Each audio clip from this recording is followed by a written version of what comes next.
ಪ್ರಧಾನಿ ನರೇಂದ್ರ ಮೋದಿ ವಿಜ್ಞಾನ ಭವನದಲ್ಲಿಂದು ನಡೆದ ಠೇವಣಿದಾರರು ಮೊದಲು ಕಾಲಮಿತಿಯಲ್ಲಿ 5 ಲಕ್ಷ ರೂಪಾಯಿವರೆಗೆ ವಿಮಾ ಬಾಂಡ್ ಠೇವಣಿ ಪಾವತಿ ಕುರಿತ ಕಾರ್ಯಕ್ರಮದಲ್ಲಿ ಪಾಲ್ಗೊಂಡಿದ್ದರು.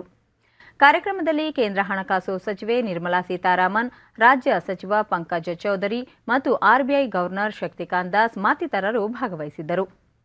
ವಿಮಾ ಠೇವಣಿಯು ಉಳಿತಾಯ, ಸ್ಥಿರ, ಚಾಲ್ತಿ ಖಾತೆ ಒಳಗೊಂಡು ಎಲ್ಲ ಠೇವಣಿಗಳಿಗೆ ಅನ್ವಯಿಸುತ್ತದೆ. ಭಾರತದಲ್ಲಿನ ಎಲ್ಲ ವಾಣಿಜ್ಯ ಬ್ಯಾಂಕುಗಳು, ರಾಜ್ಯ ಮತ್ತು ಕೇಂದ್ರಾಡಳಿತ ಪ್ರದೇಶಗಳಲ್ಲಿನ ರಾಜ್ಯ, ಕೇಂದ್ರೀಯ ಮತ್ತು ಪ್ರಾಥಮಿಕ ಸಹಕಾರ ಬ್ಯಾಂಕ್ಗಳಲ್ಲಿ ಜಾರಿಯಲ್ಲಿದೆ. ಬ್ಯಾಂಕ್ ಠೇವಣಿ ವಿಮಾ ಸೌಲಭ್ಯವು 1 ರಿಂದ 5 ಲಕ್ಷ ರೂಪಾಯಿಗೆ ಏರಿಕೆಯಾಗಿದ್ದು, ಇದೊಂದು ಗಮನಾರ್ಹ ಸುಧಾರಣಾ ಕ್ರಮವಾಗಿದೆ. ಪ್ರತಿ ಬ್ಯಾಂಕ್ನ ಪ್ರತಿಯೊಬ್ಬ ಠೇವಣಿದಾರರಿಗೆ 5 ಲಕ್ಷ ರೂಪಾಯಿವರೆಗೆ ಠೇವಣಿಗೆ ವಿಮಾ ರಕ್ಷಣೆ ದೊರೆಯಲಿದೆ. ಇದೇ ವೇಳೆ ಪ್ರಧಾನಿ ನರೇಂದ್ರ ಮೋದಿ ಹಲವು ರಾಜ್ಯಗಳ ಠೇವಣಿದಾರರಿಗೆ ವಿಮಾ ಮೊತ್ತದ ಚೆಕ್ ಅನ್ನು ವಿತರಿಸಿದರು. ಬಳಿಕ ಪ್ರಧಾನಿ, ದಶಕಗಳ ಕಾಲ ಹೂಡಿಕೆದಾರರು ಕೆಲ ಬ್ಯಾಂಕ್ಗಳಿಂದ ತಮ್ಮದೇ ಹಣವನ್ನು ವಾಪಸ್ ಪಡೆಯಲು ಸಾಧ್ಯವಾಗುತ್ತಿರಲಿಲ್ಲ.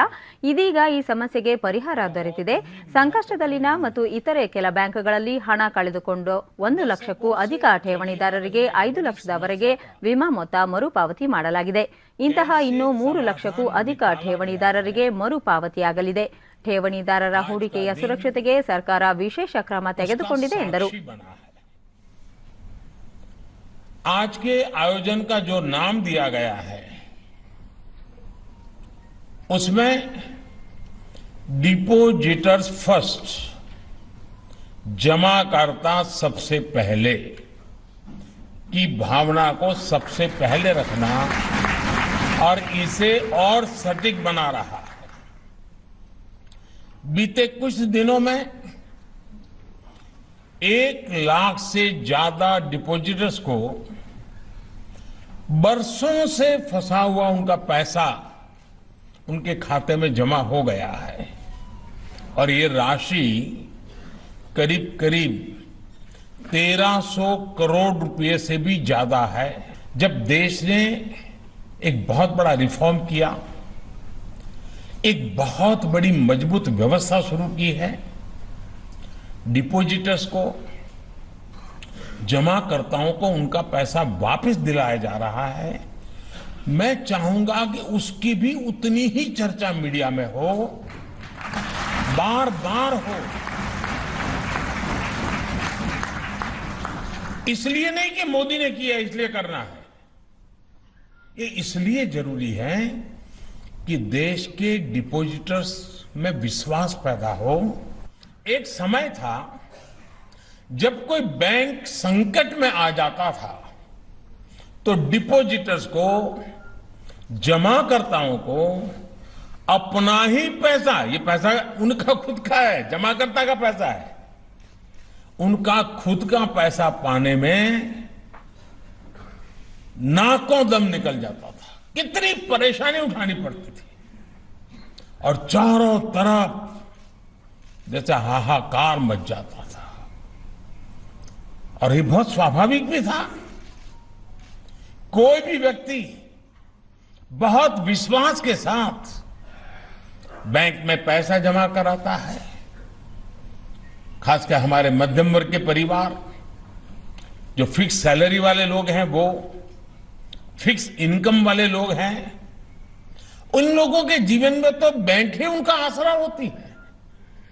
लेकिन कुछ लोगों की गलत नीतियों के कारण जब बैंक डूबता है तो सिर्फ इन परिवारों का सिर्फ पैसा नहीं फंसता था, एक तरह से उनकी पूरी जिंदगी ही फंस जाती थी. ಸಚಿವೆ ನಿರ್ಮಲಾ ಸೀತಾರಾಮನ್, ಸಾರ್ವಜನಿಕ ವಲಯದ ಬ್ಯಾಂಕುಗಳ ಸ್ಥಿತಿ ಉತ್ತಮಗೊಳ್ಳುವುದು ಸೇರಿದಂತೆ ಠೇವಣಿದಾರರ ಹಿತಾಸಕ್ತಿಗೆ ವಿಶೇಷ ಆದ್ಯತೆ ನೀಡಲಾಗುತ್ತಿದೆ ಎಂದು ತಿಳಿಸಿದರು. We have shown under the leadership of Honorable Prime Minister a commitment to the depositors. Depositors and their interest has been kept high on the agenda all through Prime Minister Modi's governance between 2014 and today. It is shown in various different forms. One was to restore the health of the banks through the 4R principles, where depositors' interests have been kept in mind, taxpayers' interest has been kept in mind, and as a result today the public sector banks' health has so improved that today they are able to raise money on their own in the markets. So on the direction of Honorable Prime Minister, we made it possible in February 2020 budget to increase the insurance amount from 1 lakh to 5 lakhs, so that normal middle class households who've put their hard-earned savings in banks get their money in due time. There were cases of people who had waited, put their money in deposits and waited for 5 years, 6 years, 7 years and couldn't get the money back because either the bank had to be liquidated or some kind of amalgamation had to happen. More importantly, Shaktikanta Das, ಹೂಡಿಕೆದಾರರು ಹೆಚ್ಚಿನ ಬಡ್ಡಿದರ ಆಸೆ ಕುರಿತು ಜಾಗರೂಕತೆಯಿಂದ ಇರಬೇಕು. ವಿಶ್ವ ಆರ್ಥಿಕತೆಯಲ್ಲಿ Bharat ಮುಂಚೂಣಿಯಾಗಲು bank ಕ್ಷೇತ್ರದ ಎಲ್ಲ ಭಾಗಿದಾರರು ಒಗ್ಗೂಡಿ ಕೆಲಸ ನಿರ್ವಹಿಸಬೇಕಾಗಿದೆ ಎಂದರು. Depositors' interest is always kept uppermost in our mind. The second point I would like to mention is that the entire deposit insurance facility in our country has traveled a long distance. But two significant milestones were achieved recently, whereby after 27 years, the amount payable to the depositors, the maximum amount, was increased from 1 lakh to 5 lakhs. 1 lakh was fixed in 1993 and it was enhanced to rupees 5 lakhs in the year 2000 after a gap of 27 years.